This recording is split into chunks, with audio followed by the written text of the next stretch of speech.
Salam kebajikan. Selamat siang kami ucapkan kepada seluruh dokter yang telah bergabung dalam acara webinar Urgent 2.0, Update Therapy in Emergency Department, kolaborasi antara Perpari Bandung dengan PT Veron Pharmaceuticals. Izinkan saya memperkenalkan diri terlebih dahulu, saya Yosefin Dian Hendrawati yang akan memandu acara webinar kita pada siang hari ini. Tema utama pada kegiatan kita siang hari ini yaitu pendekatan respiratori dalam masa new normal di tengah pandemi COVID-19. Seperti yang sudah kita ketahui bersama, negara kita sedang memulai periode transisi, memasuki masa untuk kembali produktif yang mungkin lebih banyak dikenal dengan istilah new normal, di tengah situasi pandemi yang belum menunjukkan adanya angka penurunan, dengan pertambahan jumlah infeksi yang masih tergolong tinggi di setiap harinya. Kondisi ini mengharuskan kita semua sebagai tenaga kesehatan di garda terdepan untuk selalu siap sedia dengan berbagai permasalahan kesehatan yang mungkin akan kita hadapi di tengah masa new normal ini. Tidak hanya COVID khususnya, namun lebih luas lagi, diantaranya adalah berbagai gangguan sistem pernafasan, baik yang sifatnya infeksi maupun non-infeksi.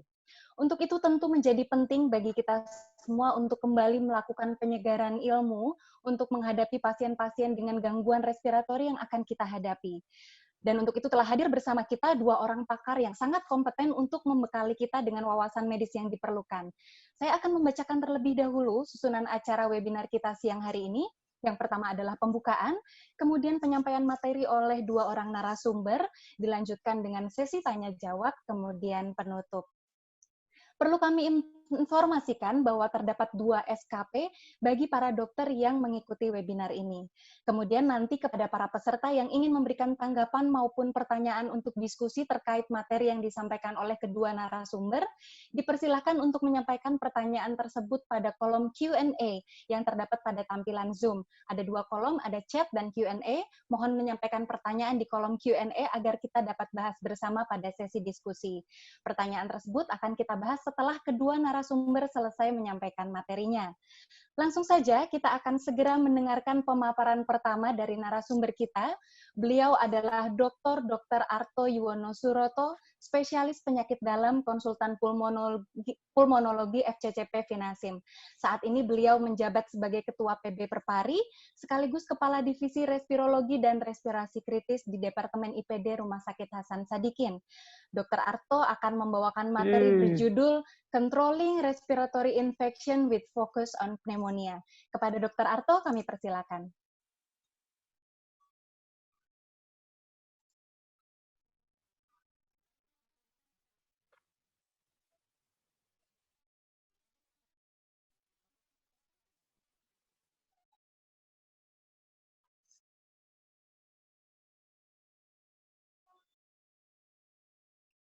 Halo Dr. Arto, apakah sudah siap?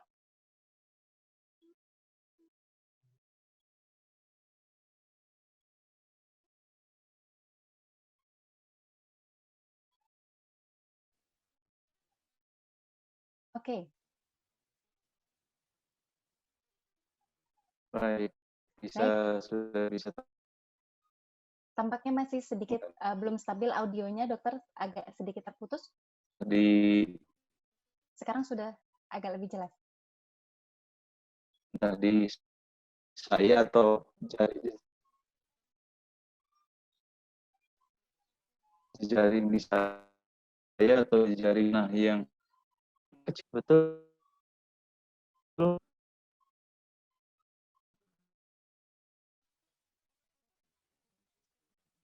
Halo.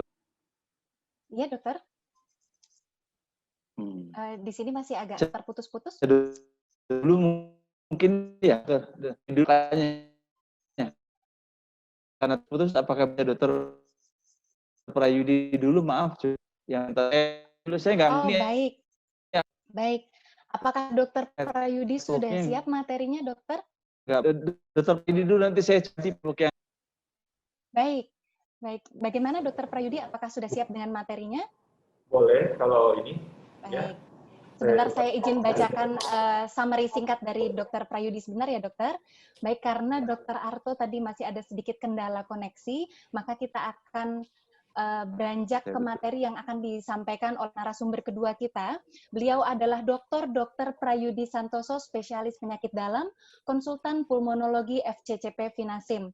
Dr. Prayudi menjabat sebagai staf laboratorium pulmonologi bagian penyakit dalam FK4 RS Hasan Sadikin Bandung, sekaligus koordinator tim TB MDR RS Hasan Sadikin Bandung. Dalam kesempatan siang hari ini, Dr. Prayudi akan berbicara mengenai Management of COPD Exacerbation in Emergency Department. Kepada Dr. Prayudi, kami persilahkan untuk menyampaikan materinya.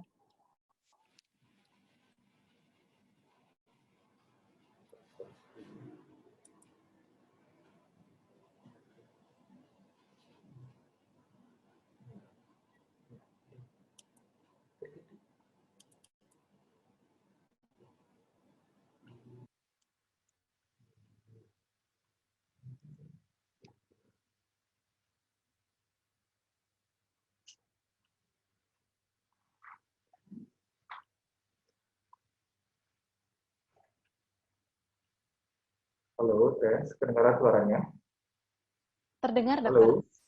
Ya, Jelas ya? terdengar, jelas. Ya. Silakan, Oke. Dokter. Terima kasih kepada moderator Ibu Maria.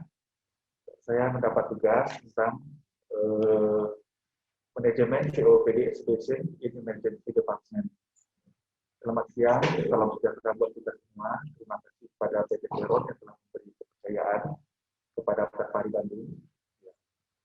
Seperti kita ketahui, COPD itu adalah penyakit paru yang progresif yang ditandai dengan persisten respiratory symptom. Jadi gejalanya menetap dengan ada limitasi dari saluran nafas. Hal ini disebabkan karena adanya gangguan pada airway saluran nafas dan gangguan pada alveolar, sehingga yang disebabkan oleh paparan dari zat-zat infeksius, partikel atau gas. Mungkin semua kita sudah mengetahui bahwa yang paling berperan dalam terjadinya COPD ini adalah rokok. Nah, bagaimana dengan simptomnya?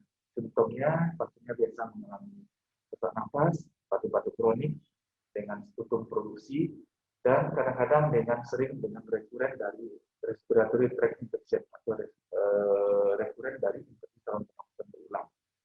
Nah, kabar gembiranya adalah pasien ini dapat dicegah dan dapat diobati. Dan pengobatan ditujukan untuk jelas mengurangi simptomnya, mengurangi frekuensi dan beratnya serangan, dan meningkatkan kualitas dan aktivitas hidup pasien sendiri. COPD ini termasuk penyakit kronik respiratory disease bersama dengan asma. Kalau kita lihat prevalensi di Indonesia, berdasarkan Riskesdas 2013, itu kita dapatkan sekitar 3,7%. Mengapa COPD ini menjadi penting? Karena diperkirakan pada tahun 2030, COPD ini akan menjadi nomor 3 tertinggi di dunia. Sehingga saya pikir kasus menjadi sangat penting buat kita semua. Nah, kita lihat apa itu eksebasi dari COPD. Definisinya adalah jika terjadi perburukan dari gejala simptom pernapasannya sehingga memerlukan pengobatan tambahan. Kalau kita klasifikasikan, kita bagi 3, itu ada yang kita sebut dengan mild, moderate, dan severe. Mild artinya pasien itu hanya boleh kita obati dengan protektin moderator saja, cukup. Jadi tidak perlu tambah nilai dan pasien perbaikan. Itu serangan ringan. Lalu serangan sedang itu dengan protektin beta 2 agonis dan perlu antibiotik dan kortikosteroid. Nah, jika pasiennya mengalami serangan berat, pasien tersebut memerlukan pengobatan atau memerlukan hubungan emergensi dan kadang-kadang disertai dengan akut respiratory failure atau gagal nafas. Nah, tidak semua pasien COPD ini kita rawat. Bahkan sekitar 80% sebagian besar bisa dilakukan dengan ambulatory treatment atau dengan rawat jalan. Nah, kapan indikasi seorang pasien perlu dirawat? Yang pertama, kalau gejalanya sangat berat, perburukan dengan gangguan nafas, dengan respirasi yang meningkat, disertai dengan saturasi oksigen yang menurun, bahkan pasien mengalami penurunan kesadaran, kemudian ada tanda-tanda respirasi failure, ada tanda-tanda pemeriksaan yang baru, tanda-tanda yang baru kita temukan, misalnya pasien mengalami cyanosis atau edema dari tema, kemudian tidak respon dengan pengobatan yang sudah kita berikan, adanya komorbiditas menyertai pasien tersebut dengan pemicu failure, kemudian muncul aritmia, dan pasiennya mungkin tidak ada dukungan support untuk perawatan di rumah. Jadi pasien-pasien tersebut kita rawat di rumah sakit. Nah, bagaimana manajemennya? Secara garis besar kita bagi untuk pasien-pasien yang dirawat, kita bagi atas berdasarkan ada tidaknya respiratory failure. Kalau tidak ada tanda respiratory failure, biasanya pasiennya respiratory masih bagus, masih kurang dari 30, tidak ada tanda tambahan pernapasan, tidak ada perubahan status mental, pasien masih sadar, tidak terjadi konfus, bisa kita perbaiki oksigennya.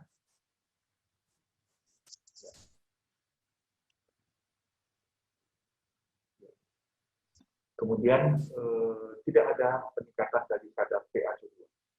Nah, takut respiratory failure, tapi tidak mengancam jiwa jika yang tadi disertai gejala tadi respiratory meningkat lebih 30, tetapi terjadi peningkatan PaO2 dibanding baseline dan sekitar 50-60 mm air rasa. Nah, bagaimana dengan takut respiratory failure dengan ancaman jiwa? Pasien mengalami gangguan kesadaran, pasien mengalami konfus, hipoksimia tidak kita bisa perbaiki dengan oksigen, tetapi biasa kita menggunakan paling baik dengan berkurimas, kemudian terjadi hiperkardi, bahkan meningkat lebih dari 60 mm air rasa PaO2-nya, atau adanya asidosis di bawah 0,25 dalam ancaman failure. Kalau manajemen sebagainya, ini berdasarkan obatannya, kita bagi. Ada 3 obat yang penting yang kita gunakan untuk intubasi PDI. Yang pertama adalah bronchodilator, yang kedua adalah kortikosteroid, yang ketiga adalah antibiotik. Seperti kita ketahui, bronchodilator adalah pengobatan utama untuk COPD. Untuk kasus emergensi, kita gunakan short-acting beta-2 agonis. Di sini dikatakan boleh beta agonis saja atau gabungan dengan secara teoritis gabungan itu lebih baik. Nanti kita lihat bukti dan penelitian yang mengatakan kortikosteroid kita gunakan juga dalam pengobatan COPD. Apa gunanya? Kortikosteroid itu dapat memperbaiki ekstubasi, memperpendek waktu ekstubasi, kemudian memperbaiki fungsi paru, juga memperbaiki oksigenasi, resiko relapse juga turun, resiko gagal nafas, gagal pengobatan juga turun, dan menurunkan angka di perawatan. Nah, ini adalah biasanya bronchodilator yang kita gunakan. Ada golongan beta-2 agonis, ada antibiotik, ada bronchodilator yang lain yang kita gunakan itu golongan statin. Jadi ada 3 golongan yang kita dapatkan dalam penggunaan untuk ekstubasi atau penggunaan dalam COPD. Kita lihat beta-2 agonis yang kita pakai adalah albuterol atau disebut juga dengan albuterol. Sedia ada inhaler dan juga dengan nebulisasi. Nah, golongan anticholinergic yang lain yaitu ipratropium. Nah, kedua golongan ini dapat dikombinasikan, yaitu beta-2 agonis dan anticholinergic, salbutamol dan bromid. Nah, ini adalah penelitian bagaimana di aspek klinis dari terapi kombinasi untuk kedua golongan ini. Kita lihat kombinasi ini sama dengan short-acting beta-2 agonis, SAC adalah short-acting anticholinergic. Nah, kita lihat kalau digabung maka terjadi perbaikan akibat pulmonary function test. Dikatakan dibanding monoterapi dengan antibiotik terjadi peningkatan 20% akibat. Kalau dengan sabal monoterapi dengan kombinasi terjadi peningkatan akibat sekitar 26%. Simptom juga terjadi lebih perbaikan dan ekstubasi jadi menurun. Bahkan dikatakan sampai 32%. Dan walaupun ini gabungan antara 2 golongan obat, tidak ditemukan side effect yang bermakna antara kelompok monoterapi dan kombinasi. Jadi secara umum, safety profile-nya baik antara monoterapi dan kombinasi tidak terjadi perbedaan. Nah, ini adalah gambaran dari kejiwaan, peningkatan dari kejiwaan. Kita lihat yang ini adalah kombinasi. Dari kombinasi itu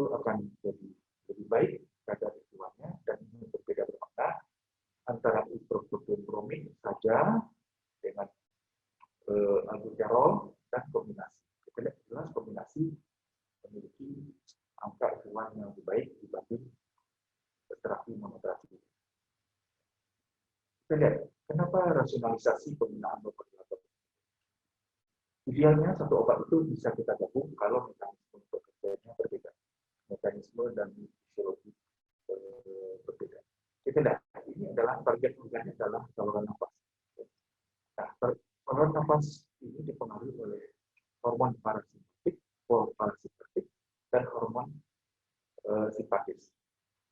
Nah, karena keduanya bekerja beda, parasimpatik ini dipengaruhi oleh antikolinergik, sedangkan simpatis dipengaruhi oleh beta 2 reseptor. Dan mekanisme yang berbeda ini maka sangat logis kalau pengobatan ini digabung. Jadi jika terjadi misalnya pasien dengan serangan asma, biasa terjadi bronkokonstriksi akibat dari asetilkolin esterase, sehingga kita memerlukan antikolinergik. Jadi diberikan golongan antikolinergik. Nah, ini adalah skematis penyederhanaan.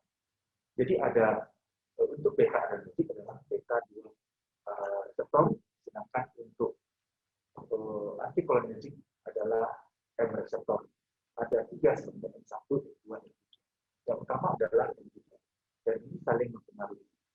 Ini reseptor ini terdapat di saluran pernapasan dan pada tempat. Nanti kita lihat pada tempat mana, pada RW tempat reseptor. Nah, bagaimana distribusi reseptor?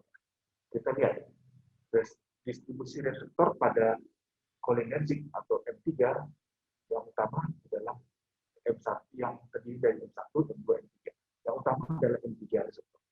Kita lihat ini reseptornya terdapat pada segmen bronkus dan subsegmental bronkus. Pada parenkim paru tidak ditemukan reseptor ini. Sebaliknya, jika beta 2 adenoreseptor itu ditemukan pada semua tempat, termasuk pada parenkim paru, pada segmental bronkus, pada subsegmental dan parenkim paru.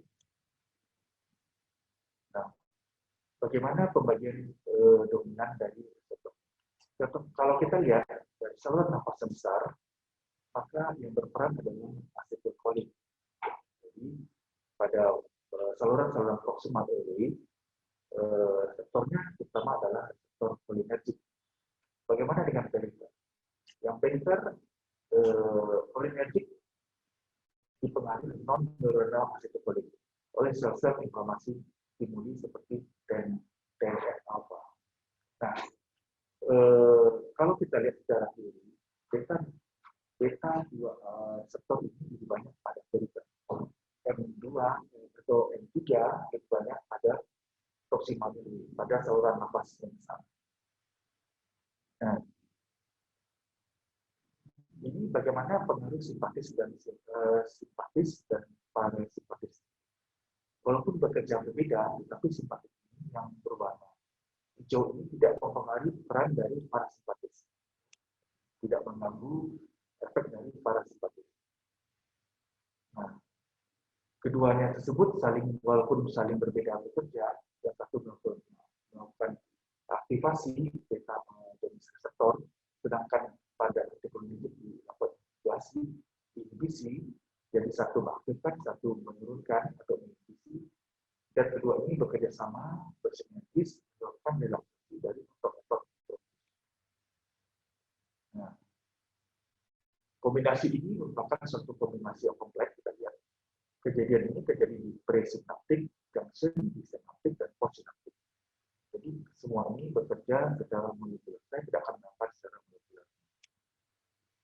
Nah, bagaimana dengan preparat biologi? Mungkin teman-teman sejawat yang pernah di Puskesmas, saya juga pernah di Puskesmas, dan nggak tahu sekarang masih ada atau tidak aminofilin.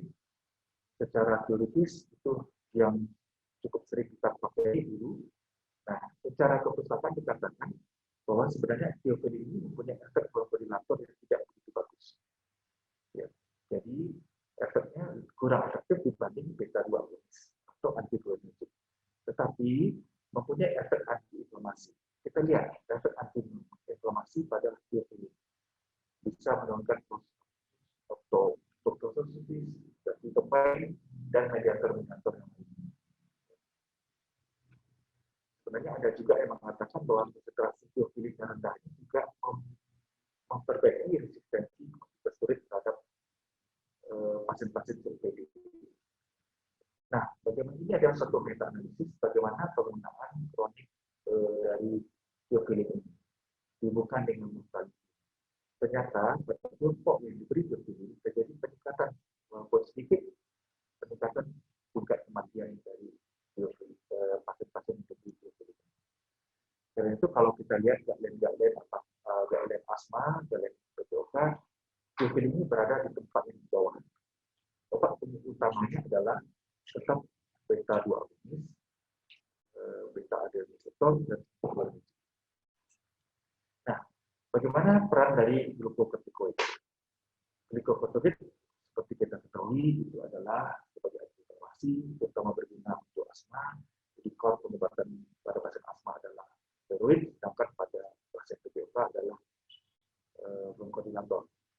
Nah, kita lihat glucocorticoid ini ternyata juga menambah jumlah reseptor dari beta-2 agonis reseptor. Sehingga ini hal menguntungkan, saling bersinergi. Dan beta-2 agonis juga merangsang bronchodilatasi dan juga menambah fungsi inflamasi dari glucocorticoid ini. Jadi keduanya saling menguntungkan. Nah, kenapa di lapangan kita sering pasien seorang PPOK datang, pasien dapat batuk, kemudian ada bisa panas badan tidak, kemudian kita lihat apakah ini sebabnya tidak, kemudian apakah perlu antibiotik tidak. Nah, ini ada pemikiran biasa seperti kita ketahui kita biasanya menggunakan artemisinin dan ada yang mengatakan kita menggunakan. Nah, jadi ada penelitian di New England Journal mengatakan bagaimana supaya ada nilai data objektif untuk pasien-pasien ini apakah perlu diberi antibiotik tidak. Jadi ada penelitian apakah CRP reaktif protein kuantitatif itu berguna untuk membantu kita apakah seorang pasien perlu antibiotik tidak. Apa kesimpulannya? Kesimpulannya pasien tersebut yang dibantu dengan CRP itu menurunkan angka kematian, menurunkan angka penggunaan antibiotik. Jadi penelitian ini mengatakan bahwa ada meneliti jika CRP-nya kurang dari 20 tidak diberikan antibiotik, CRP 20-40 diberikan antibiotik jika disertai dengan konvensi kutub. Kalau di atas 40 diberi antibiotik. Kesimpulannya, CRP dapat membantu kita untuk pemakaian antibiotik dan bisa mengurangi pemakaian tersebut pada pasien-pasien yang tidak diperlukan. Cuma memang sayangnya untuk di kita CRP termasuk relatif cukup mahal. Nah, apalagi dengan prokastonil. Ya. Nah, ini ada penelitian juga dengan bagaimana penggunaan prokastonil untuk inisial antibiotik. Ini latar belakangnya pada pasien-pasien ICU. Ternyata prokastonil tidak lebih baik dan digunakan untuk menggait kita apakah seorang pasien perlu antibiotik tidak pada pasien-pasien seperti akut yang dirawat di ICU. Bahkan dikatakan pasien-pasien kelompok diberi prokastonil itu tingkat kematiannya lebih tinggi karena kita tidak memberikan antibiotik pada pasien tersebut. Nah, ini meta-analisisnya dari penggunaan prokastonil yang dimuat di European Respiratory Society tahun 2017. Dikatakan bahwa tampaknya kelihatannya berguna prokastonil, tetapi perlu konfirmasi penelitian lebih lanjut.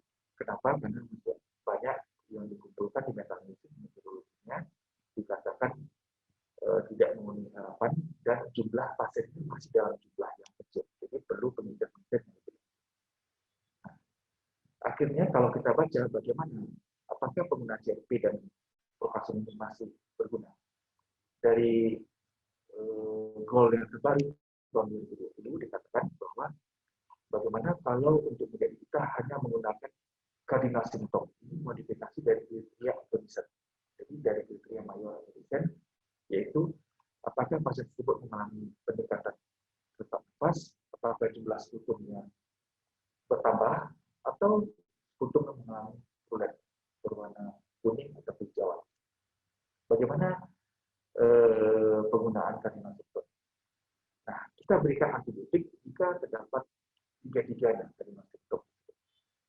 Atau jika 2 kardinal simptom tersebut harus ada minimal satu yang mengalami pasien disebut purulent. Jadi salah satu dari kedua tersebut asal ada sama kabinet purulent itu boleh kita berikan. Atau pasien tersebut masuk ke dalam mechanical ventilation. Apakah itu invasif atau non invasif? Semua pasien menggunakan ventilasi mekanik harus kita berikan. Nah, mungkin kita berbicara sedikit karena kita lagi zaman COVID. Bagaimana COPD dengan COVID ini? Ini ada satu penelitian yang dianalisis oleh LIPI, Physiology dan Medical Henry. Dikatakan bagaimana seorang pasien COPD itu ternyata mempunyai risiko untuk jadinya severe COVID itu sekitar 5 kali dibanding orang yang bukan COPD. Sehingga dianjurkan untuk pasien-pasien COPD harus benar mendapat protokol kesehatan karena risiko infeksi jauh lebih besar dibanding orang bukan COPD. Nah, kita lihat bagaimana GOL menyatakan bahwa walaupun pasien-pasien tersebut menggunakan inhalasi atau inhalasi ventilator, tetap harus menjalankan pengobatan tersebut. Tidak ada bukti bahwa hal itu merugikan. Ya. Juga pasien-pasien yang menerima terapi, tapi ini penelitian masih berlanjut, nanti kita lihat karena hal COVID ini hal yang baru, mungkin ada hal yang baru yang perlu yang selama ini kita ketahui akan bisa berubah. Nah, ini bagaimana dianimasi, memang ada satu yang tidak begitu nyaman dalam masa pandemi ini. Nebulisasi, terapi nebulisasi ini bisa membuat satu aerosol jika kita harus berkonsep dalam hati-hati. Jadi untuk mengurangi transmisi itu, ada yang mengatakan bahwa penggunaan tersebut boleh diganti dengan dos dengan menggunakan spacer. Efektivitasnya sama dengan nebulisasi. Ini adalah slide terakhir. Jadi pengobatan akut obstruction COPD adalah yang utama adalah bronchodilator, corticosteroid dan antibiotik. Dan dari data sebelumnya dan pemaparan sebelumnya, bronchodilator yang dibutuhkan adalah kombinasi antara beta-2 agonis dan anticholinergic salbutamol seperti dapat meningkatkan efektivitas tanpa meningkatkan efektivitas. Saya pikir cukup sekian. Terima kasih. Saya kembalikan ke moderator. Baik, terima kasih banyak Dr. Prayudi atas penyampaian materi yang begitu jelas terkait dengan tata laksana COPD, terkhusus dalam masa pandemi COVID-19 ini. Juga tadi disampaikan cukup banyak kontroversi dan pertanyaan terkait penggunaan kortikosteroid juga tadi sudah diinformasikan. Baik, tampaknya Dr. Arto sudah cukup stabil koneksinya ya Dokter? Sudah siap? Oke. Dokter Arto, apakah? Oh, baiklah. Jadi kembali lagi sebagai pengantar, narasumber kita yang kedua adalah Dr. Arto Yuwono Suroto, spesialis penyakit dalam, konsultan pulmonologi FCCP Vinasim. Dr. Arto dalam kesempatan siang hari ini akan membawakan materi berjudul Controlling Respiratory Infection with Focus on Pneumonia. Langsung saja kepada Dr. Arto kami persilakan. Selamat siang. Apakah bisa terlihat semua dan Ya, terdengar suara saya? Terdengar jelas, Dokter. Baik, bismillahirrahmanirrahim. Assalamualaikum warahmatullahi wabarakatuh. Selamat siang, salam sejahtera untuk kita semua. Jadi giliran saya adalah mengenai pneumonia komunitas mungkin ya. Lebih tepatnya saya akan memaparkan mengenai pneumonia komunitas. Baik, pneumonia ya pada abad yang sebelumnya, abad sebelumnya mungkin abad 19 ya.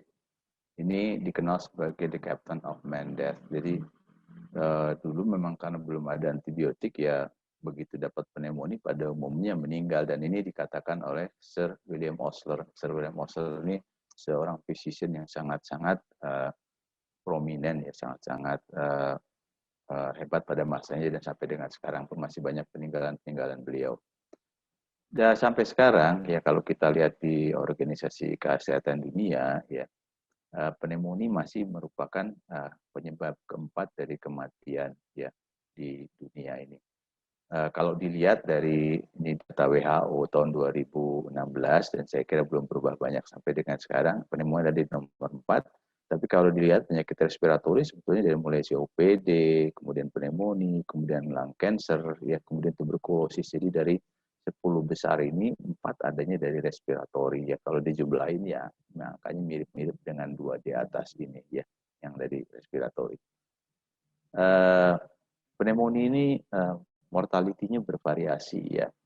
Kalau pada all patient, pada all kind of pneumonia sekitar 13,7 atau 14. Tapi kalau di ICU mortalitasnya lebih gede lagi. Kalau di elderly lebih besar daripada pada usia muda. Dan di United States sendiri ini sekitar 10-20% pasien itu dirawat di ICU. Dan ini kenapa sampai terjadi perburukan karena ini adalah konsekuensi dari clinical practice kita yang kurang tepat dalam memberikan antibiotik ya. Kemudian inadequacy of initial antibiotic, inappropriateness of use antibiotic ya. Kemudian memang ada kuman-kuman atau patogen yang memang resisten. Jadi ya susah juga kalau kuman-kumannya resisten, kita untuk menata laksananya itu butuh pengetahuan yang lebih mendalam, lebih jauh lagi.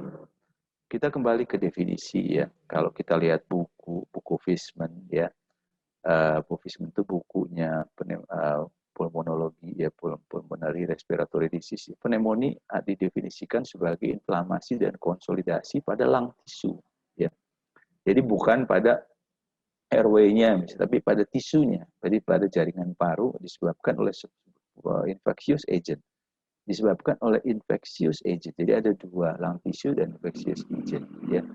Jadi clinical definition-nya dia butuh 2 atau lebih simptom atau sign batuk batuk produktif, sesak atau tachypnea disertai dengan adanya knee opacity atau opasitas yang bertambah ataupun yang baru pada chest radiograph. Jadi yang dimaksud dengan opacity ini yang seperti begini maksudnya ya. Jadi ada infiltrat di sini ya.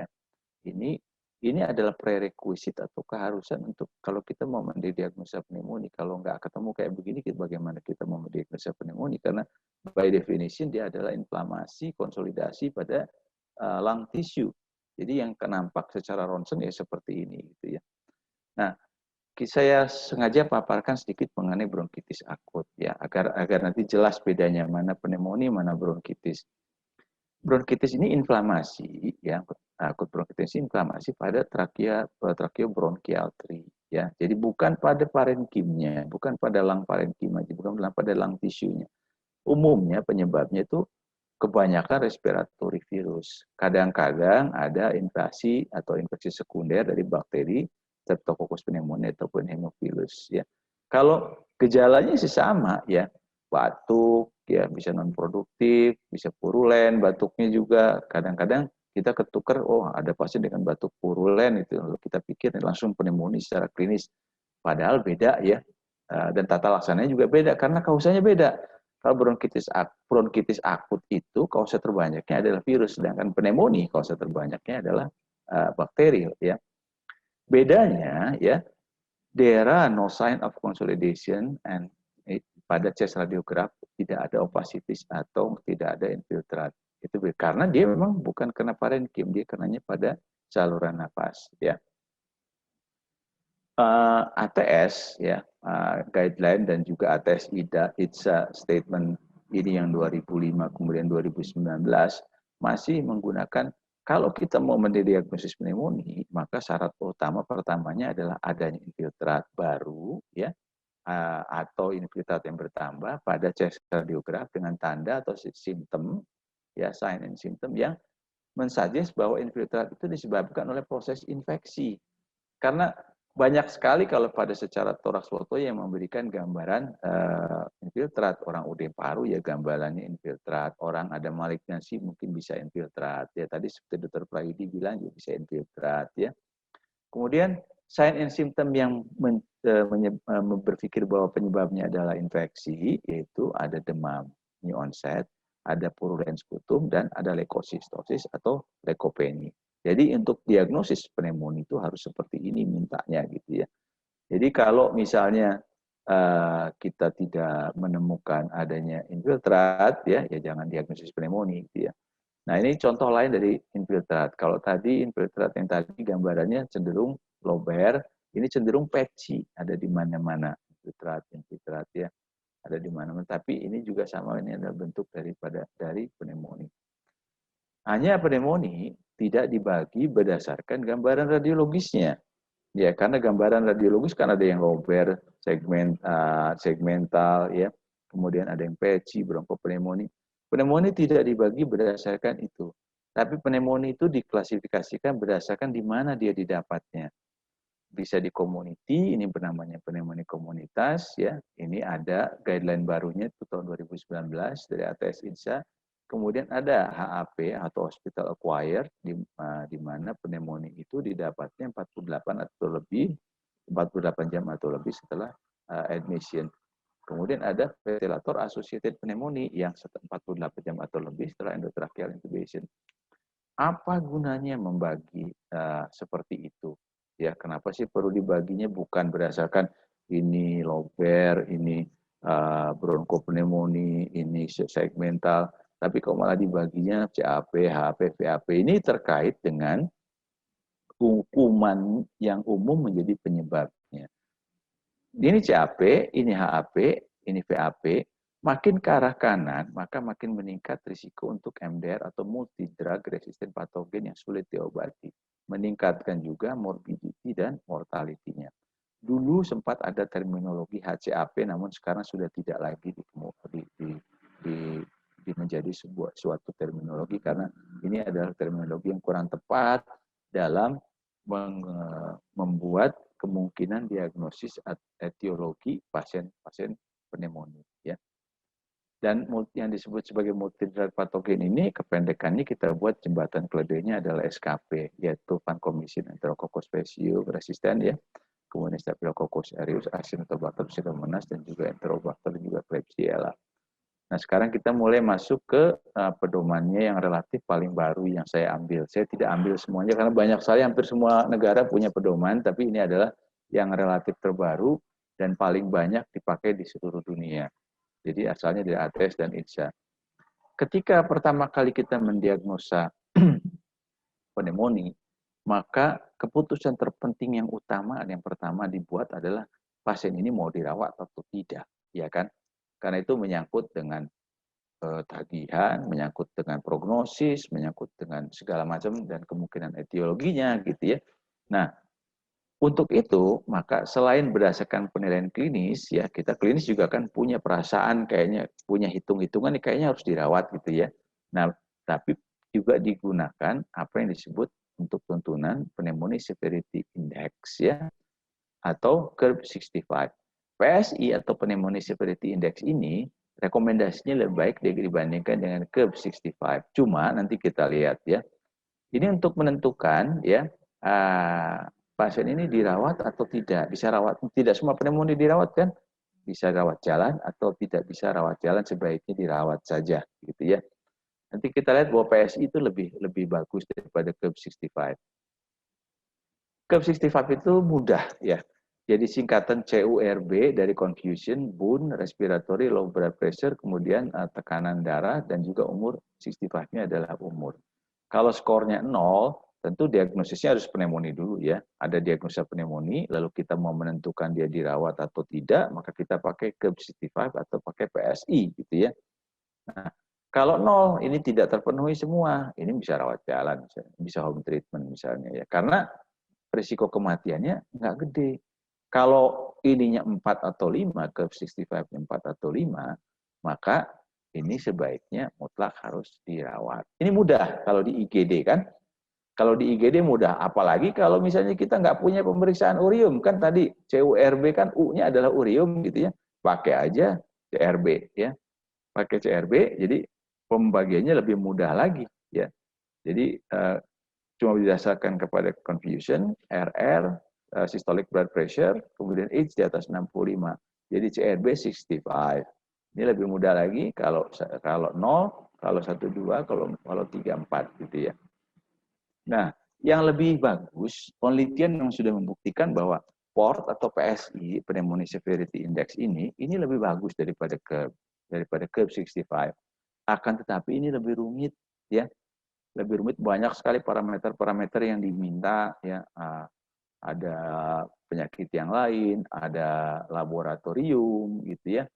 Jadi lebih rumit, lebih banyak sekali yang diminta, sehingga untuk ininya butuh misalnya pemeriksaannya nggak hanya bun, tapi natrium, kemudian glukos, hematokrit. Jadi rumit ya. Cuma memang ini lebih baik dalam memprediksi seseorang itu sebaiknya dirawat atau tidak, karena terkait dengan mortality. Dan ini kalau untuk sebuah UGD yang sibuk, yang banyak sekali pasiennya, tentu ini akan menyulitkan penghitungan PSI ini, karena nunggu laboratoriumnya aja bisa lebih dari 6 jam, pasiennya numpuk semua di depan nanti ya. Nah, lain halnya dengan setelah dia masuk, ya, dia mau ditempatkan di mana? Apakah di ward? Setelah dia masuk dirawat, dia mau ditempatkan di mana? Apakah mau di ward, dirawatnya di bangsal biasa atau di ICU? Kalau tadi kan curve 65 dan PSI itu didesain bukan untuk menentukan tempat di mana dia dirawat sebetulnya, tapi boleh dipikirkan di mana dia mau dirawatnya gitu. Tapi hanya sebetulnya didesain hanya untuk dia rawat atau tidak gitu ya. Nah, kalau untuk dirawat di mana tempatnya, dipakailah ATS INSA, patokannya ada minor kriteria dan ada major kriteria. Ketika major kriteria ini terpenuhi salah satu aja, sepsis yang butuh vasopresor atau gagal nafas, langsung masuk ICU ya. Kalau minor kriteria terpenuhi 3, 1, 2, 3 misalnya terpenuhi, masuk ICU. Kalau tidak terpenuhi, ya berarti bisa dirawat di ward biasa ya. Jadi curve 65 dan PSI untuk menentukan dirawat tidak, sedangkan untuk menentukan di mana dia dirawatnya di ICU atau di bangsal biasa pakai ini ya.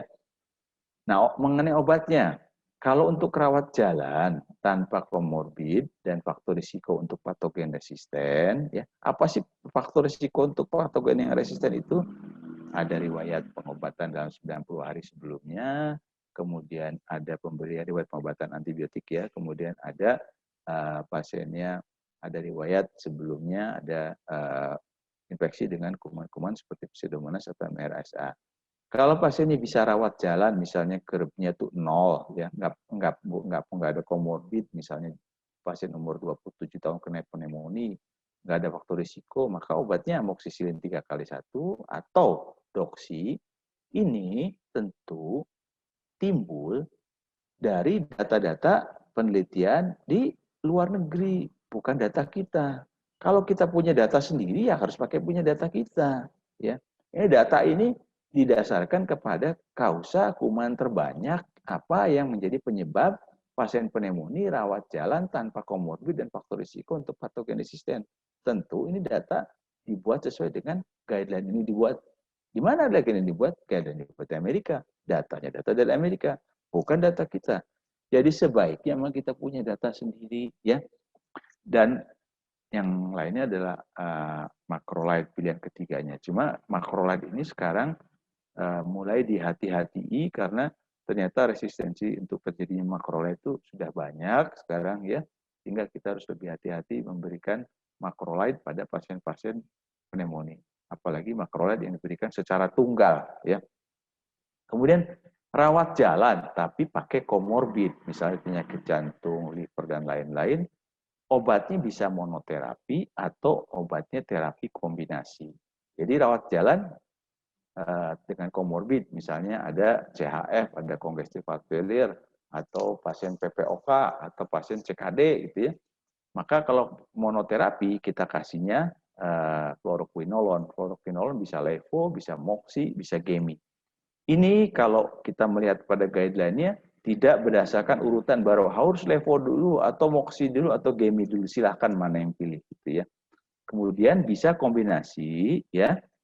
Bisa kombinasi ini plus ini gitu ya. Jadi karena spektrum ini ya, spektrum fluoroquine ini sebetulnya merupakan gabungan ya, jadi dua spektrum dari dua golongan ini ya. Jadi beta lactam dan macrolide. Untuk pasien rawat inap tapi tanpa faktor risiko untuk MRSA dan Pseudomonas aeruginosa, ya, bukan pasien berat dan tanpa faktor risiko, maka pilihannya pengobatan monoterapinya adalah levo atau moxi. Kemudian atau kombinasi beta-laktam, bisa ampisulbactam, cefotaxim, ceftriaxone, ceftriaxone, plus macrolide, azitro atau kalitromisin. Azitromisin ada preparat IV-nya, tapi kalitromisin sampai dengan sekarang tidak ada preparat IV-nya, bahkan di luar negeri sekalipun ya. Dan kalau misalnya dia ada kontraindikasi terhadap macrolide dan fluoroquinolone, maka boleh diberikan doxycycline. Ya, harus diperhatikan antibiotiknya ya. Di sini bukan meropenem antibiotiknya kalau tanpa faktor risiko untuk MRSA dan Pseudomonas aeruginosa. Jadi jangan otomatisasi langsung ngasih meropenem aja gitu ya. Ini adalah untuk hanya memperlihatkan bahwa kombinasi antara macrolide dengan beta-laktam itu setara dengan monoterapi fluoroquinolone. Jadi mau kita kasih yang ini atau kita kasih yang ini gitu ya, ini kombinasi, ini satu, manfaatnya sama aja. Ini ada sebuah meta-analisis ya yang dilakukan pada tahun 2012. Untuk pasien rawat inap berat tanpa faktor risiko untuk MRSA dan Pseudomonas aeruginosa, kalau tadi kan tidak berat, yang ini berat ya, obatnya pilihannya beta-laktam plus macrolide atau beta-laktam plus fluoroquinolone. Ini lebih recommended dibandingkan dengan ini. Karena ternyata memang ada penelitian yang meskipun datanya kurang sahih gitu ya, memperlihatkan ini lebih baik daripada ini. Nah, ini strategi pengobatan pada pneumonik komunitas berdasarkan tingkat keparahan dan risiko resisten obat. Saya kira ini nanti bisa dibaca saja karena saya akan bagikan ini hanya pada prinsipnya regimen standarnya adalah ini. Ketika kita menemukan bahwa di pasien ini kita tanya, yo dia pernah dirawat sebelumnya gitu ya. Oh ternyata pada perawatan sebelumnya ada MRSA, maka kita kasih obatnya yang punya efek untuk MRSA, methicillin resistant Staphylococcus aureus. Kalau pernah misalnya dirawat sebelumnya waktu itu Pseudomonas aeruginosa, kita berikan obat yang mempunyai cakupan untuk Pseudomonas aeruginosa. Ini standarnya ya. Untuk yang tidak berat ini, untuk berat ini. Kemudian kalau ada kita kecurigaan ke arah sini, maka kita tambahkan dari regimen ini gitu ya. Kemudian kalau ada dugaan pneumonia aspirasi ya, maka perlu nggak kita tambahkan obat yang mempunyai cakupan untuk anaerob? Apa sih? Misalnya contohnya metronidazole ya, kemudian clindamycin itu punya cakupan untuk anaerob. Perlu nggak kita tambahkan kalau kita punya dugaan aspirasi?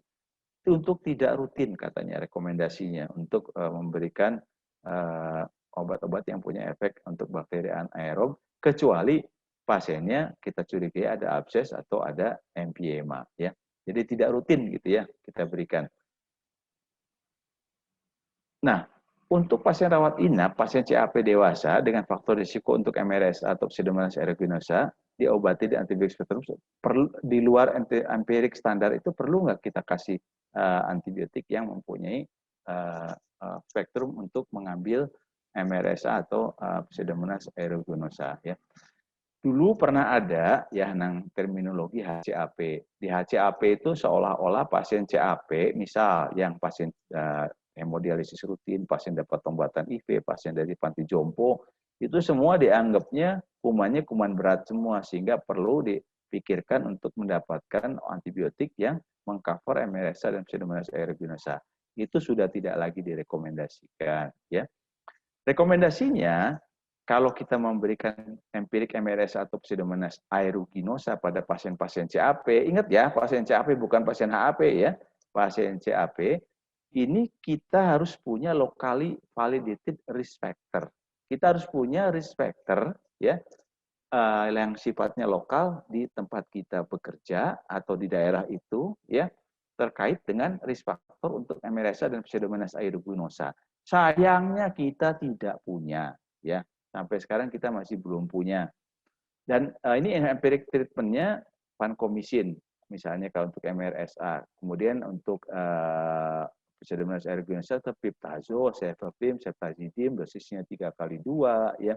Ini 3x2, bukan 3x1, ya dosisnya ya. Jadi, kalau kita tidak punya validated risk factor-nya, apakah dengan berarti kita tidak akan memberikan untuk MRSA atau Pseudomonas aeruginosa? Tentu tidak, ya. Kalau kita nggak punya, tapi kita curiga, gitu ya, kita ikuti guideline yang ada. Tapi begitu ada hasil kultur, ya, maka harus segera dilakukan deeskalasi. Jangan nunggu berlama-lama. Jadi begitu kulturnya keluar dan ternyata ini bukan MRSA, ganti gitu. Tapi kalau kita curiga sekali, boleh berikan, tapi harus segera diganti. Steroid tidak diindikasikan, ya, baik pada pneumonia yang berat, ringan atau influenza pun. Malahan ini mungkin kortikosteroid boleh diberikan pada pasien CAP dengan respiratory, dengan refrakter septic shock mengikuti surviving sepsis campaign, ya. Kalau tes influenzanya positif, misalnya ada rapid kan, ada rapid untuk influenza A gitu ya, direkomendasikan nggak pemberian anti influenza, contohnya oseltamivir. Oseltamivir itu bukan obat COVID ya, oseltamivir itu obat influenza ya. Pada pasien CAP rawat inap, kalau misalnya tesnya positif, PCR-nya misalnya positif untuk influenza, berikan oseltamivir, baik pada rawat inap maupun rawat jalan. Kalau pasiennya tes influenza yang positif, perlu nggak dikasih terapi antibakteri? Jadi perlu dikasih antibiotik, perlu, harus diberikan antibiotik, tetap diberikan, ya. Berapa lama pengobatan yang tepat? Antibiotik itu kalau ngasih, lihat responsnya. Ada nggak perbaikan tanda vital, kemampuan makannya gimana, status mentalnya gimana, paling pendek 5 hari. Kalau untuk CAP, paling pendek 5 hari, setidaknya 5 hari. Ya. Perlu nggak ronsen berulang-ulang katanya, ya setelah sembuh 5-7 hari. Ini kalau rekomendasinya, kalau pasiennya membaik, nggak usah. Ya.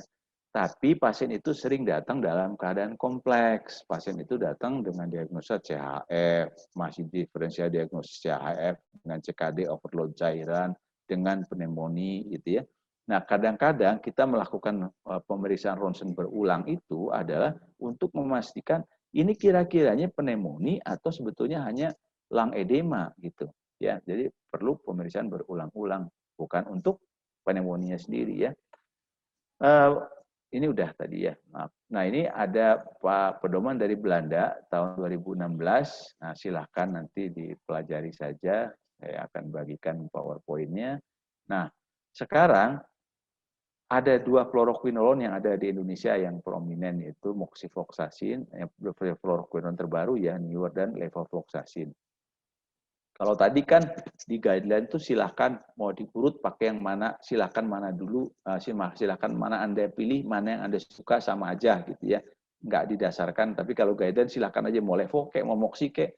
Tapi kalau kita lihat lebih hati-hati ya, ternyata moxifloxacin itu ya bagus dalam hal dia konsentrasi yang untuk mencegah terjadinya mutan resisten ya, mutant resistant mutant prevention concentration ini ternyata jauh di bawah dari MIC-nya dia ya. Jadi di konsentrasi tertingginya dia, MPC-nya ada di sini, lain halnya dengan levofloxacin.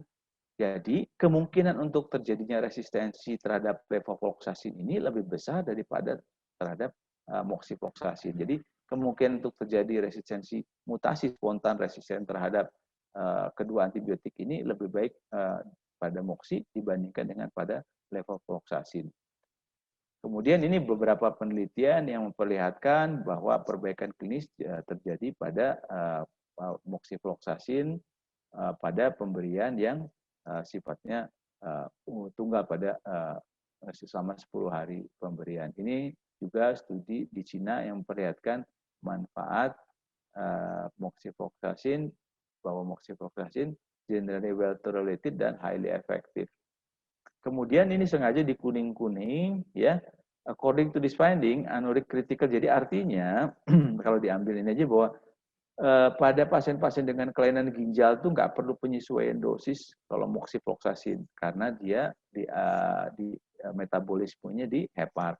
Di hepar pun tidak terlalu harus betul-betul dilakukan penyesuaian dosis kecuali kita harus lebih berhati-hati saja terhadap efek samping dari moxifloxacin. Jadi pemberian moxi sebetulnya relatif lebih aman daripada levo. Nah, ini bioekivalen dari Molsin ya. Molsin itu produk lokal dari moxifloxacin di Indonesia ya. Dibandingkan dengan produk originatornya. Originatornya itu Avelox ya. Ini ternyata BABE-nya, bioavailability dan bioequivalensinya itu sama ya. Jadi artinya kualitas kedua obat itu sepadan dan bisa diperbandingkan yang mudah-mudahan secara efikasi, kualitas ataupun keamanannya setara dengan originator kalau melihat hasil uji BABE ini ya. Demikian yang bisa saya sampaikan. Mohon maaf apabila ada salah ucap. Terima kasih. Assalamualaikum warahmatullahi wabarakatuh. Waalaikumsalam. Terima kasih banyak Dr. Arto atas penyampaiannya yang sungguh informatif dan menarik terkait dengan pneumonia komunitas. Kita tahu tidak hanya COVID yang kita hadapi, namun juga infeksi saluran nafas salah satunya adalah pneumonia. Di sini sudah ada beberapa pertanyaan kepada para dokter peserta yang masih ingin bertanya, kami masih membuka kesempatan bisa disampaikan melalui kolom Q&A yang ada di tampilan Zoom. Di sini ada pertanyaan pertama yang disampaikan, saya akan langsung yang pertama adalah kepada Dr. Arto. Aspek-aspek apa saja yang perlu dipertimbangkan dalam pemilihan antibiotik untuk CAP, dokter? Bisa langsung jawab mungkin? Terima kasih. Ya, terima kasih atas pertanyaannya. Saya kira sesuai dengan tadi ya. Yang pertama, di mana tempat dia dirawat ya. Yang kedua, kemudian ada tidak faktor komorbidnya, ada nggak faktor komorbidnya ya. Kemudian yang ketiga severity-nya ya. Itu semua keempat ada nggak faktor risiko selain faktor komorbid, ada nggak faktor risiko untuk kuman-kuman tertentu gitu ya. Dalam hal memberikan antibiotik kita memang harus lebih apa ya? Karena memberikan antibiotik itu secara empirik ya.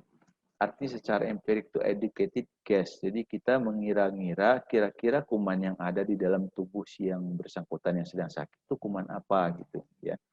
Kan nggak ada itunya apa, datanya belum datang kan, tapi kita harus sudah kasih antibiotik sekarang. Kalau kita kasih antibiotik 3-4 hari yang akan datang, bisa jadi pasiennya sudah meninggal. Maka kita berikan secara empirik dengan educated guess. Misal ya sekarang kita lihat pasiennya ternyata kita suruh mangap, mulutnya, giginya jelek, ya, nggak keurus, ya, oral hygiene buruk. Maka apa yang kita pikirkan? Oh, jangan-jangan ini ada kuman anaerob menjadi kausa, gitu, ya. Kemudian ternyata kita tanya nih, ibu kerjanya apa? Saya guru TK. Oh, kalau guru TK biasanya dia ada penicillin resistant Streptococcus pneumoniae, ya. Jadi kita harus melihat secara keseluruhan faktor-faktor yang selain saya sebutkan tadi 4 juga ada hal-hal lain yang jadi bahan pertimbangan kita. Misal pasiennya, oh ini pasien koma nih, kena pneumonia, kemungkinan apa? Staphylococcus aureus, MRSA gitu.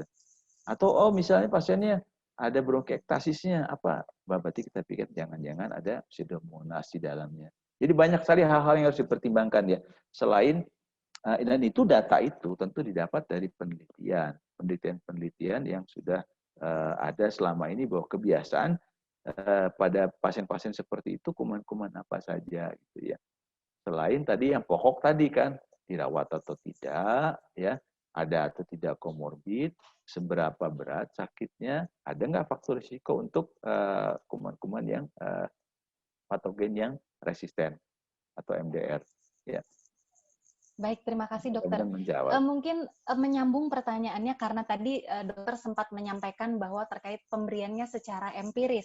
Di sini ada pertanyaan, berarti semua pemberian terapi antibiotik pada kasus CAP itu sifatnya empiris atau tidak memerlukan kultur? Seperti itu ya dokter?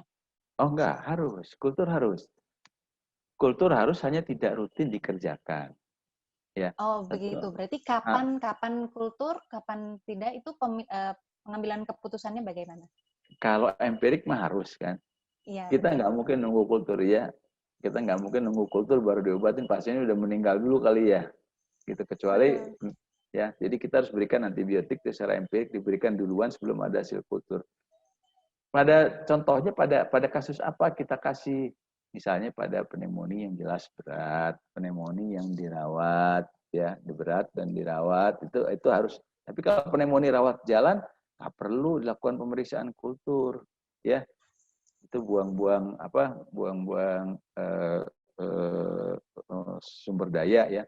Udah gitu ya. Kalau kultur juga kita harus dicermati dengan baik dan benar ya. Bahwa tidak semua kultur itu kita yakini pasti benar. Sekarang orang sehat ya. Kadang-kadang sering-sering seperti itu ya. Orang yang nggak jelas bukan pneumonia, didiagnosis pneumonia atau tidak, lalu disuruh periksa kultur. Terus keluar ada hasil kuman gitu. Misalnya ada hasil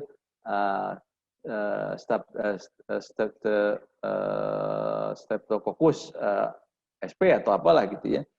Apakah kita akan pakai itu lalu kita langsung obatin gitu? Terus tiba-tiba keluar misalnya jamur gitu ya.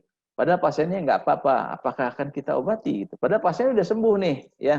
Datang batuk pilek, periksa kultur, datang lagi kita kasih obat, datang lagi kita 4 atau 5 hari kemudian ya, bawa hasil kultur, ternyata kulturnya ada jamur di situ. Padahal pasiennya udah sembuh, mau kita obati nggak? Enggak, kita harus berpikir bahwa ini sih cuma sebetulnya komensal isi mulut aja gitu. Karena dahak itu kan untuk keluar kan harusnya dari dalam nih kalau pneumonia. Keluar dari dalam itu melewati mulut. Sedangkan di mulut itu banyak sekali kuman-kuman segala macam sehingga kita nggak bisa memberikan bahwa begitu keluar langsung oh ini jamur ini harus diobatin. Padahal pasiennya udah sembuh, buat apa juga gitu sebetulnya. Lain kalau asalnya dari darah. Kalau darah itu kan steril. Atau dari cairan pleura, itu kan steril.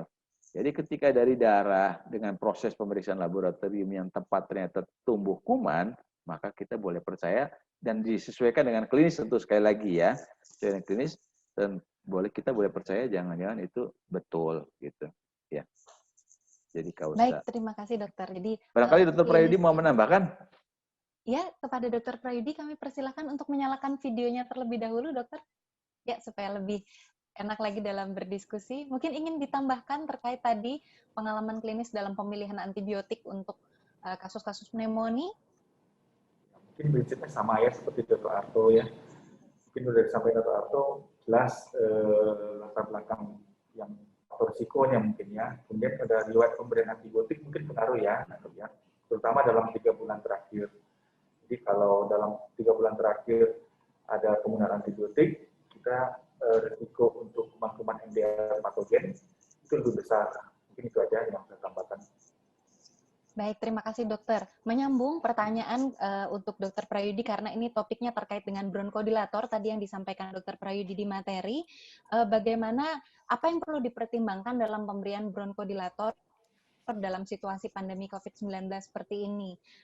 Bagaimana menentukan kapan pasien membutuhkan tindakan yang membutuhkan yang mungkin berisiko aerosolisasi, kemudian kapan boleh menggunakan nebulasi atau lain-lain sebagainya. Silakan dokter. Ya, terima kasih. Memang yang kita takuti adalah memang nebulisasi itu membuat aerosol. Karena itu dianjurkan kita menggunakan MDI. Nah, MDI, metered dose inhaled, itu akan sama efektivitas dikatakan kalau kita menggunakan dengan mask, dengan spacer, ya. Dan, tapi memang di lapangan agak sulit sekarang mencari spacer itu. Jadi, kalaupun misalnya pasien itu menggunakan nebulisasi, kita harus yakin pasien itu benar-benar tidak COVID. Kemudian kalau di ruangannya pasien sudah menggunakan negatif pressure atau kita menggunakan APD level 3, itu boleh kita berikan, tapi tetap aerosol, ada yang mengatakan aerosol itu kan bisa bertahan di udara, jadi tetap harus hati-hati. Ya. Tapi pada prinsipnya kalau pasien memang terindikasi membutuhkan seperti itu dan kondisi ruangan, kondisi APD juga sudah memenuhi standar, tetap harus diberikan, begitu ya dokter? Ya, tapi tetap kita harus precaution dengan yang tadi risiko tadi. Baik, terima kasih. Ini ada pertanyaan terkait bronkodilator juga. Pada kasus eksaserbasi COPD, kombinasi SABA dan ipratropium harus diberikan setiap berapa jam, dokter? Terima kasih. Dikatakan nebulisasi continuous nebulization. Kita berikan berturut-turut dalam waktu 1 jam, kemudian boleh kita ulang lagi. Dikatakan nebulisasi yang kombinasi itu boleh sampai 4 kali dalam sehari. Jadi dalam keadaan fase emergency, boleh kita berikan continuous nebulization 20 menit, biasanya sekitar 15-20 menit. Kita ulang 3 kali berturut-turut. Jadi itu disebut dengan continuous nebulization. Baik. Selanjutnya ini ada pertanyaan dari Dr. Albert. Ini masuknya melalui kolom chat, mungkin kepada dokter peserta yang lain yang ingin menyampaikan pertanyaan, bisa dialihkan ke kolom Q&A, karena di versi webinar ada khusus kolom Q&A supaya tidak tertukar dengan chat. Di sini pertanyaan dari Dr. Albert kepada Dr. Arto dulu terlebih dahulu mungkin, dikatakan bahwa kortikosteroid dikontraindikasikan pada infeksi pneumonia. Bagaimana pertimbangan pemberian kortikosteroid jika ada kasus pasien PPOK eksaserbasi akut kemudian mengalami infeksi pneumonia? Terima kasih. Yang pertama, terima kasih. Yang kedua adalah bahwa kebanyakan eksaserbasi akut dari PPOK itu penyebabnya bukan pneumonia, tapi infeksi tracheobronkitis. Infeksi tracheobronkitis itu kebanyakannya adalah viral. Jadi kita harus yang pertama sekali mempertimbangkan hal itu, ya. Tapi mau viral, mau bakteri, pemberian kortikosteroid itu harus selalu hati-hati. Tidak direkomendasikan, harus hati-hati kecuali pada pneumonia yang dengan refractory shock septic tadi, ya. Tapi tidak ada kontraindikasi mutlak bahwa betul-betul steroid itu nggak boleh dikasih, ya. Jadi silakan aja kalau mau dikasih kalau pasiennya memang PPOK yang sedang eksaserbasi dan memang membutuhkan kortikosteroid. Dan kita memberikan kortikosteroid juga bukan untuk jangka panjang, kita hanya memberikan short term saja. Jadi tidak masalah kalau misalnya ada eksaserbasi PPOK yang kausanya kebetulan adalah pneumonia gitu ya. Jadi tidak masalah obati dua-duanya, mau ngasih kortikosteroid dalam jangka waktu dekat tidak problem ya. Kecuali yang harus diperhatikan malah justru kalau kita ngasih kortikosteroid sistemik kalau pasiennya punya komorbid, misalnya ada diabetes, ya ada hipertensi, kita juga harus lebih hati-hati. Ya, bukan berarti nggak boleh, silakan saja berikan, tapi kita hati-hati kalau kita mau misalnya pasien DM mau kita kasih steroid sistemik, apa nggak boleh? Boleh, nggak masalah. Kalau dia butuh berikan aja, nggak masalah. Toh gula sih bisa kita regulasi pakai insulin, misalnya pakai drip insulin, nggak problem sama sekali. Dan kita memberikan steroidnya kan bukan untuk terus-menerus jangka panjang, hanya sekitar beberapa hari saja kan. Ya. Baik, ini ada yang menyambung pertanyaan terkait dengan steroid. Adakah dosis maksimal penggunaan steroid pada pasien dengan eksaserbasi akut COPD, dokter? Nah, mungkin Dr. Prayudi aja itu jawab untuk Dr. Prayudi. Oh iya, baik. Kepada Dr. Prayudi terkait dengan penggunaan steroid. Ya. Ada beberapa pertanyaan yang topiknya terkait steroid ini, dokter. Jadi mungkin memang banyak. Ya, jadi saya setuju dengan Dr. Arto. Boleh nggak kita menggunakan steroid pada pasien-pasien PPOK eksaserbasi akut dengan pneumonia? Seperti kita ketahui, sebenarnya ada yang mengatakan respon steroid pada pasien PPOK itu hanya sekitar 40%. Tapi kan kita tidak tahu pasien kita ini masuk kelompok yang apakah kelompok 40% atau tidak. Kalau pasiennya berat, ancaman respiratory failure, saya pikir kita gunakan semua modalitas yang ada untuk menyelamatkan pasien. Ya. Jadi kalau pasien dari slide yang tadi dipaparkan juga, steroid itu sebenarnya berguna untuk menambah reseptor dari jumlah beta-2 agonis. Jadi ada keuntungannya. Dan LABA juga meningkatkan aktivitas fungsi dari steroid. Bahkan ada yang mengatakan ada yang steroid resisten dengan bantuan dari LABA resisten juga dibantu dengan pemberian steroid. Jadi artinya steroid boleh kita gunakan. Nah, masalah dosis, memang dulu kita sering menggunakan dosis tinggi. Ternyata dari guideline dari goal yang terakhir, pemberian steroid itu cukup 40 mili prednison kita berikan dalam sehari. Benar kata Dr. Arto, kita tidak perlu memberikan dalam cukup lama. Kita dari guideline dikatakan cukup sekitar 5 hari. Jadi pasien-pasien tersebut, kalaupun ada DM nggak masalah. Kita bisa atur, kita harus memilih risiko dan kerugiannya. Yang penting kita selamatkan pasien daripada pasien yang tambah berat, masuk ke dalam, apalagi masuk ancaman ventilator. Ya. Jadi kesimpulannya, steroid boleh kita gunakan. Baik, ya, tentunya dengan kasih. Tadi banyak pertimbangan. Menyambung masih tentang topik steroid, ini kembali dari Dr. Albert kepada Dr. Prayudi. Bagaimanakah mekanisme steroid untuk meningkatkan reseptor beta agonis, dokter? Ya, jadi katanya ada kelompok pada yang ada HDAC, yaitu hyaluronisis. Kelompok reseptornya ditingkatkan dengan aktivitasnya dengan penggunaan steroid tersebut. Ya. Oh baik. Yang kemudian tadi beta-2 agonis dengan steroid atau tifilin, maaf. Dengan steroid, bagaimana mekanisme obat golongan steroid meningkatkan reseptor beta agonis? Oh iya, yang tadi saya sebut tadi. Jadi steroid itu menambah jumlah beta-2 agonis reseptor dikatakan. Jadi kalau beta-2 agonis reseptornya bertambah dengan proses transkripsi, maka aktivitas beta-2 agonis itu akan menjadi lebih baik. Kalau reseptornya makin banyak kan jumlah kuantiti dari reseptor tersebut akan meningkatkan aktivitasnya di saluran nafas otot polos dari bronkus.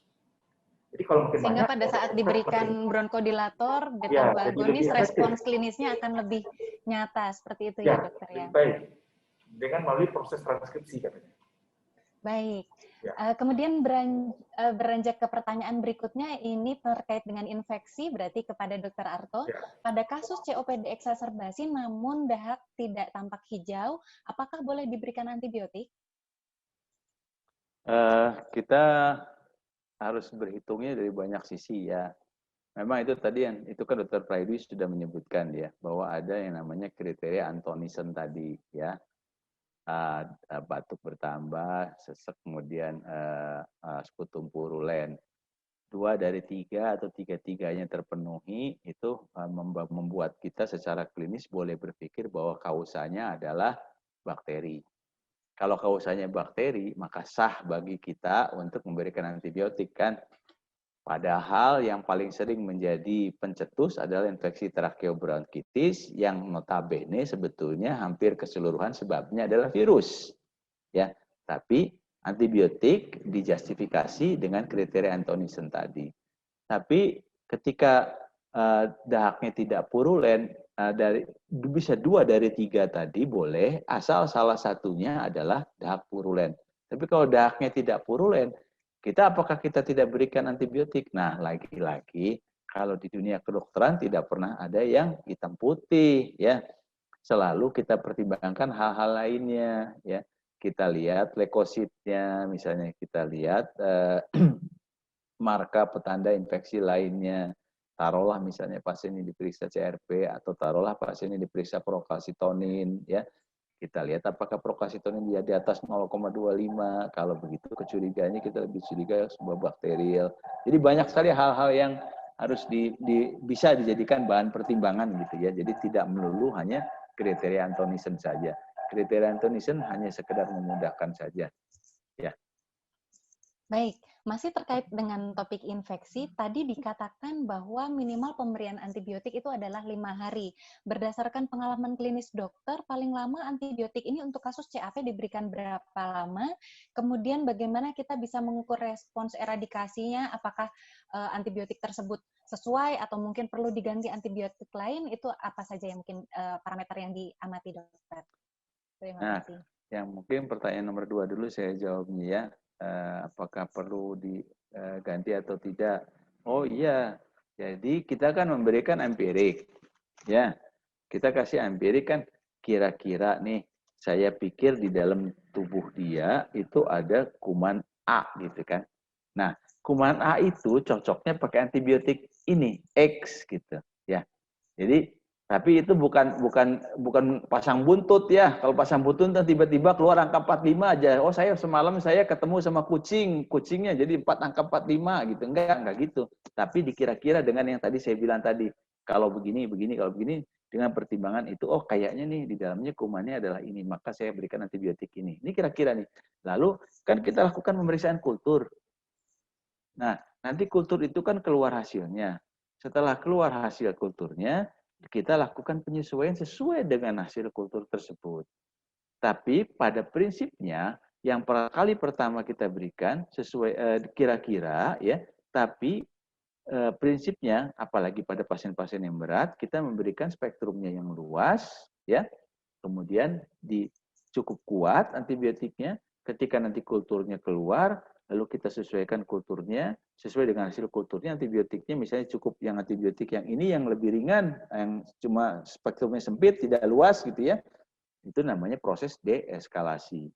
Jadi kalau memang nanti ternyata kita misalkan berikan ceftriaxone misalnya, atau kita berikan moxifloxacin, jangan ceftriaxone ini kan lagi cerita moxifloxacin nih ya. Kita berikan moxifloxacin gitu ya. Kemudian nanti keluar hasilnya ternyata Streptococcus pneumoniae, lalu cocok dengan ceftriaxone, ya udah itu aja. Ceftriaxone cocok dengan moxifloxacin, ya udah itu moxifloxacin aja teruskan, nggak perlu ganti. Jadi bergantung kepada bagaimana selanjutnya. Tadi pertanyaan pertamanya apa ya tadi? Pertanyaan minimal durasi 5 hari, ya. Kemudian pengalaman klinis dokter terpanjang itu durasi pemberian antibiotik berapa? Tergantung. Kita bicara pneumonia ya. Pneumonia komunitas.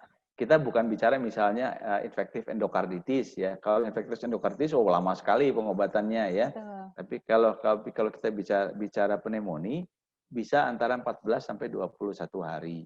Kalau kumannya misalnya kuman yang highly resistant misalnya kita seperti contohnya misalnya kuman Acinetobacter ya, kuman Pseudomonas gitu. Itu boleh seperti itu. Tetapi sekarang ini ya kalau kita lihat guideline yang baru-baru ya kelihatannya memang trennya untuk menjadi lebih pendek gitu dibandingkan dengan yang guideline. Kalau guideline yang lama bisa sampai 21 hari. Ternyata sekarang enggak ya.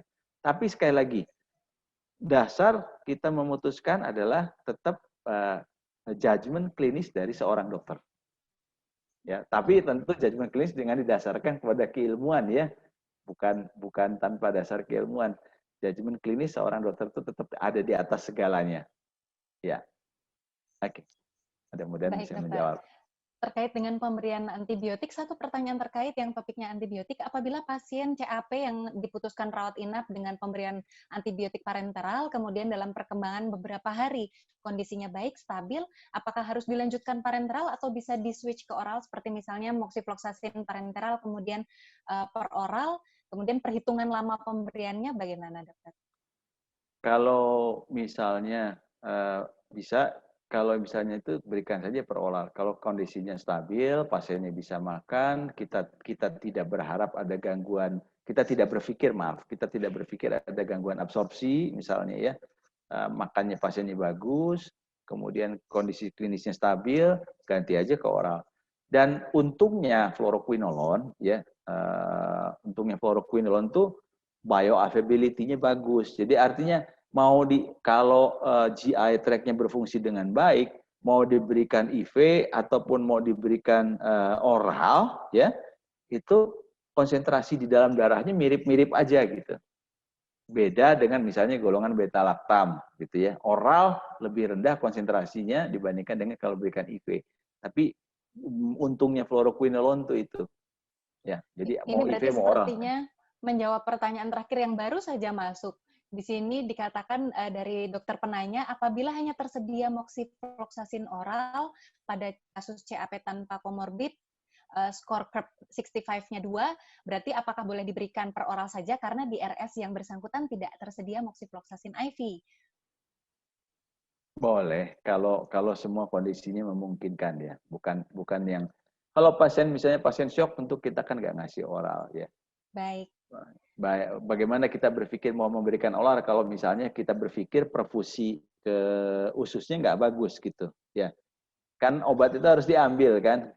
Kalau di GI kan, kalau perfusinya nggak bagus, bagaimana kita mau berpikir untuk memberikan oral? Tapi kalau semuanya memungkinkan, kalau kerbnya 2 sih biasanya nggak jelek-jelek amat ya. Silakan aja kalau mau. Ya. Baik, sepertinya pertanyaan kita sudah terjawab semuanya. Terima kasih banyak kepada Dr. Arto dan Dr. Prayudi atas penyampaian materi sekaligus jawaban pada sesi diskusi ini. Kita hampir sampai di penghujung acara webinar kali ini, namun sebelum saya menutup acara kita, saya ingin mempersilakan kepada masing-masing narasumber untuk memberikan closing statement. Secara singkat saja, apa saja bekal kita yang penting untuk menerapkan ilmu yang tadi sudah disampaikan. Mungkin kepada Dr. Arto terlebih dahulu, Dokter, dipersilakan untuk menyampaikan pesannya. Karena yang bicara Dr. Prayudi dulu, jadi Dr. Prayudi dulu. Baik, kepada Dr. Prayudi terlebih dahulu, silakan Dokter untuk menyampaikan closing statement-nya. Bisa aja Dr. Arto. Oke, terima kasih. Mungkin dalam sehari-hari kita sering menemukan kasus PPOK aspirasi akut, apalagi para teman-teman sejawat di lapangan, di UGD.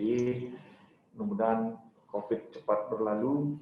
Kalau misalnya COVID cepat berlalu, ada tempatnya sangat baik kita memberikan obat yang untuk mengurangi gejala simptomnya, yaitu sampai dengan short-acting beta-2 agonis dan anticholinergic.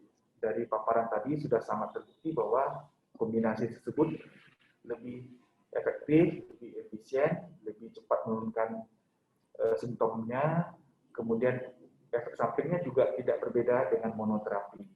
Jadi memang obat inhalasi karena reseptornya berada di saluran nafas, jadi kita berikan dengan dosis kecil, berbeda dengan obat-obat yang kita berikan dengan obat oral. Jadi kombinasi inhalasi SABA, short-acting beta-2 agonis dan anticholinergic sangat dianjurkan untuk pasien-pasien PPOK aspirasi akut.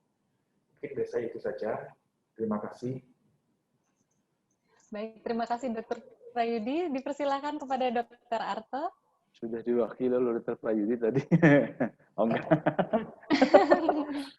Jadi gini ya, jadi di era COVID ini ya, memang semua menjadi serba masking ya.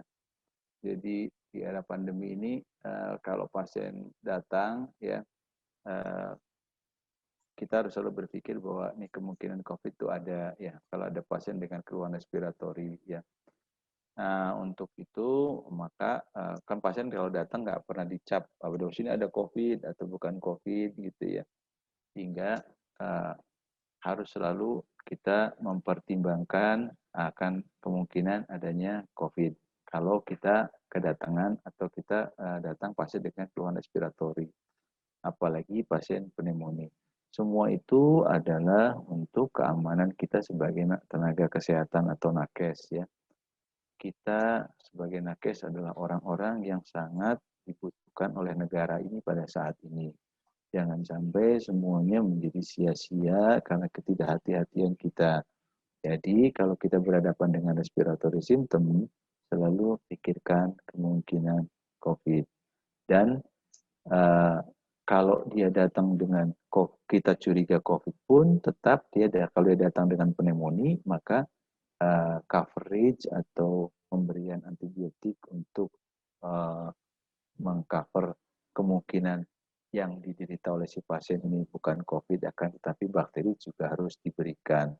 Jadi dua hal ini adalah dua hal yang tidak terpisahkan antara COVID dengan pneumonia. Dan semua obat harus diberikan secara empirik di awal kan ya. Nah, jadi kalau dulu kita berpikir bahwa COVID itu 2 minggu baru ada hasil, sekarang 1 hari pun sudah ada hasil. Tapi tetap semua diberikan secara empirik obat-obat termasuk di dalamnya antibiotik. Itu mungkin yang harus diperhatikan. Baik, terima kasih dokter. Dengan begitu, izinkan saya menutup acara webinar kita siang hari ini. Terima kasih sebesar-besarnya kepada para narasumber atas ilmu yang sangat bermanfaat dan memperkaya wawasan medis seluruh peserta yang hadir. Terima kasih atas kolaborasi Perpari Bandung dengan PT Veron Pharmaceuticals yang memungkinkan acara ini terselenggara. Dan tentunya terima kasih pula kepada seluruh peserta yang telah meluangkan waktu di tengah-tengah akhir pekan untuk bersama-sama menambah wawasan dalam membekali diri menghadapi menghadapi masa new normal. Semoga kegiatan kita ini bermanfaat bagi seluruh peserta, dan semoga seluruh dokter dan seluruh tenaga medis di Indonesia selalu diberikan kesehatan sebagai garda terdepan pelayanan kesehatan di masa new normal ini. Saya Yosefin memohon maaf apabila ada kekurangan dalam penyelenggaraan acara ini. Selamat berakhir pekan dan sampai jumpa. Wassalamualaikum warahmatullahi wabarakatuh. Kita foto dulu sebentar yuk, Yasmin. Baik, dokter. Tapi saya nggak bisa motonya, gimana? Saya bantu screenshot dari sini. Mungkin bersama dengan Pak Rian dan Pak Yogi, beserta seluruh panelis. Pak Rian dan Pak Yogi bisa menyalakan video juga. Oke. Loh, nggak ada si Kiki. Pak Kiki nggak di panelis. Oh, Sepertinya gitu. mungkin di attendance. Peserta. Kalau Zoom webinar tidak bisa dinyalakan pesertanya videonya. Oke, jadi kita ada berlima ya. Oke. Ya, Pak Rian mau screenshot atau saya? Oke, 1, 2, 3. Ya. Oke. Dia ada Pak Yogi. Oke, 1, Ada. 2, 3. Ya, baik. Terima kasih banyak, dokter. Terima kasih banyak, Dokter Arto dan Dokter Terima kasih banyak, Dokter Arto, Dokter Yudi. Sama-sama. Lanjutkan aktivitas, sehat selalu, Dok. Ya. Oke, amin. Kita live ya. Iya, sehat selalu, Masih di rumah dokter. sakit? Oke, saya live ya. Baik, dokter. Sampai bertemu lagi. Makasih ya semuanya. Ya, makasih Terima kasih. semuanya. Mari.